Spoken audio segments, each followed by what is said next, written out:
আমাৰ পৰম পবিত্ৰ প্ৰভু যীশুখ্ৰীষ্টৰ নামত নমস্কাৰ প্ৰিয় শ্ৰোতা। আজিৰ শাস্ত্ৰ পাঠ ইফিচিয়া 2 নম্বৰ অধ্যায়ৰ 1 পৰা 5 নম্বৰ পদ। আৰু যেতিয়া তোমালোকৰ অপৰাধ আৰু পাপবোৰত মৰি আছিলা, তেতিয়া তোমালোকক ঈশ্বৰে জীয়ালে। সেইবোৰত তোমালোকে এই জগতৰ নিয়ম অনুসাৰে আকাশৰ ক্ষমতাযুক্ত অধিপতিৰ অৰ্থাৎ অবাধ্যতাৰ সন্তানবিলাকত কাৰ্যসাধন কৰোঁতা আত্মাৰ দৰে আগেয়ে চলিছিলা। সেইবোৰৰ মাজত আমিও সকলোৱে আগেয়ে মাংসৰ আৰু মনৰ ইচ্ছা পূৰ্ণ কৰি নিজ নিজ মাংসৰ অভিলাষ অনুসাৰে আচৰণ কৰিছিলোঁ, আৰু আন সকলোৰ নিচিনা স্বভাৱতে ক্ৰোধৰ সন্তান আছিলোঁ। কিন্তু দয়া ধনেৰে ধনৱান ঈশ্বৰে যি মহা প্ৰেমেৰে আমাক প্ৰেম কৰিলে, তাৰ কাৰণে আমি অপৰাধত মৰি থকা কালতেই খ্ৰীষ্টে সৈতে আমাক জীয়ালে। অনুগ্ৰহেৰেই তোমালোকে পৰিত্ৰাণ পালা। সেই আছিল ইফিচিয়া 2 নম্বৰ অধ্যায়ৰ 1 পৰা 5 নম্বৰ পদ। ক্ৰুচৰ ওপৰত প্ৰভু যীশুৱে সিদ্ধ হ'ল বুলি কৈছিল, আৰু তেনেদৰে সিদ্ধ হোৱা বুলি কোৱাৰ যোগেৰে আমাৰ পৰিত্ৰাণৰ বাবে প্ৰয়োজনীয় সকলো কাৰ্য তেওঁ সম্পন্ন কৰাটোকে বুজাইছিল।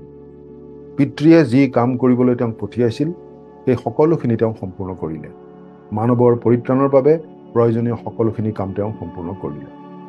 গোটেই জীৱন পাপবিহীন জীৱন যাপন কৰি প্ৰভু যীশুৱে জগতৰ পাপৰ বাবে নিখুঁত বলিদান হ'বলৈ সক্ষম হৈছিল। তেনেদৰেই পৰিত্ৰাণৰ পথ সম্পূৰ্ণ হৈ উঠিল। সকলো মানৱৰ সকলো পাপৰ প্ৰায়শ্চিত্ত কৰিবলৈ প্ৰভু যীশুৱে নিজকে বলি হিচাপে আগবঢ়ালে, আৰু তেওঁ হ'ল সেই পৰম বলিদান যিয়ে এজন পবিত্ৰ ঈশ্বৰৰ ধাৰ্মিকতাৰ আৰু বিধানৰ দাবীসমূহ পূৰণ কৰিছিল। প্ৰভু যীশুৱে তেওঁৰ বিষয়ে কৰি থোৱা ভাৱবাণীসমূহো পৰিপূৰ্ণ কৰিলে। ভাৱবাদীসকলৰ যোগেৰে ঈশ্বৰে প্ৰতিজ্ঞা কৰা ধৰণেই মচীহজনা আহিছিল। কেতিয়াও বিফল নোহোৱা ঈশ্বৰৰ বাক্যৰ ভাৱবাণীবোৰ ফলিয়াইছিল। জগতৰ ত্ৰাণকৰ্তা আহিব বুলি প্ৰতিজ্ঞা কৰা হৈছিল, আৰু ত্ৰাণকৰ্তা খ্ৰীষ্ট আহি সেই প্ৰতিজ্ঞা পূৰণ কৰিলে। প্ৰভু যীশুৱে শয়তানৰ ওপৰত বিজয় সাব্যস্ত কৰিলে। ক্ৰুচত প্ৰাণ ত্যাগ কৰাৰ আগতে প্ৰভু যীশুৱে কৈছিল, তেটেলেষ্টাই, সিদ্ধ হ'ল। ক্ৰুচত তেনেদৰে মৃত্যুবৰণ কৰি প্ৰভু যীশুৱে শয়তানক পৰাস্ত কৰিলে। প্ৰভু যীশুৰ জগত আগমনৰ এটা উদ্দেশ্য আছিল শয়তানৰ কাৰ্যবোৰ নষ্ট কৰাটো।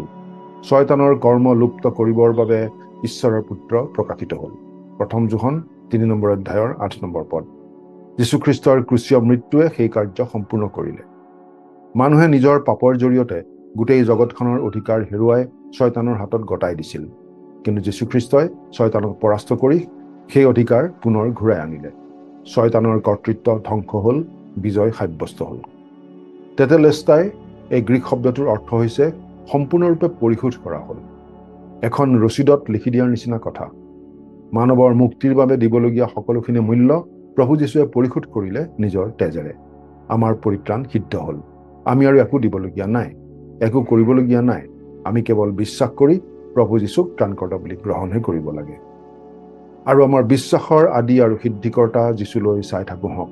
তেওঁ তেওঁৰ আগত থকা আনন্দৰ নিমিত্তে অপমানকে হেয় জ্ঞান কৰি ক্ৰুচ যন্ত্ৰণা সহন কৰি ঈশ্বৰৰ সিংহাসনৰ সোঁফালে বহিল। ইব্ৰী 12 নম্বৰ অধ্যায়ৰ 2 নম্বৰ পদ। ৱাৰেন ৱাৰ্ছবিয়ে লিখিছিল, পৰিত্ৰাণ এটা সম্পূৰ্ণ হৈ থকা কাৰ্য। আমি ইয়াৰ লগত একো যোগ দিবলৈ বা ইয়াৰ পৰা একো আঁতৰ কৰিবলৈ মৰসাহ কৰা উচিত নহয়। যীশুখ্ৰীষ্টই ক্ৰুচত সম্পূৰ্ণ কৰা কাৰ্যৰ দ্বাৰা পাপী লোক ঈশ্বৰৰ সৈতে সম্পূৰ্ণৰূপে মিলিত হ'ব পাৰে। প্ৰভু যীশুৱে আমাক উদ্ধাৰ কৰে সম্পূৰ্ণভাৱে, বিশেষভাৱে আৰু অনন্তকলীয়াভাৱে। এই কথাটোৱে আমাক শেষলৈকে মৃত্যু পৰ্যন্ত বিশ্বাসী হৈ থাকিবলৈ, বাধ্য হৈ থাকিবলৈ শিকায়। আমাক ঈশ্বৰে যি কাম কৰিবলৈ দিছে, সেই কামত যাতে শেষলৈকে আমি লাগি থাকিব পাৰোঁ, তাৰ বাবে ঈশ্বৰৰ পৰা ধৈৰ্য, সাহস আৰু শক্তি বিচাৰিবলৈও ইয়েই আমাক শিকায়। আমিও যাতে পাচনি পৌলৰ দৰে ক'ব পাৰোঁ, মই সেই উত্তম যুদ্ধত প্ৰাণপণ কৰিলোঁ, নিৰূপিত পথৰ শেষলৈকে দৌৰিলোঁ, বিশ্বাস ৰাখিলোঁ। 2 তিমথিয় 4 নম্বৰ অধ্যায়ৰ 7 নম্বৰ পদ। প্ৰাৰ্থনা কৰিম। স্বৰ্গত থকা মৰমীয়াল পিতৃ ঈশ্বৰ, প্ৰভু যীশুৱে নিজৰ ক্ৰুচীয় মৃত্যুৰ দ্বাৰা আমাৰ বাবে পৰিত্ৰাণ সম্পন্ন কৰিলে। তাত আৰু একো যোগ দিবলগীয়া নাই। আমি কেৱল বিশ্বাস কৰি গ্ৰহণহে কৰিছোঁ। সেই পৰিত্ৰাণৰ বাবে তোমাক অশেষ ধন্যবাদ। আজিৰ দিনটো তোমাৰ হাততে গতাইছোঁ। ত্ৰাণকৰ্তা প্ৰভু যীশুৰ নামত, আমেন।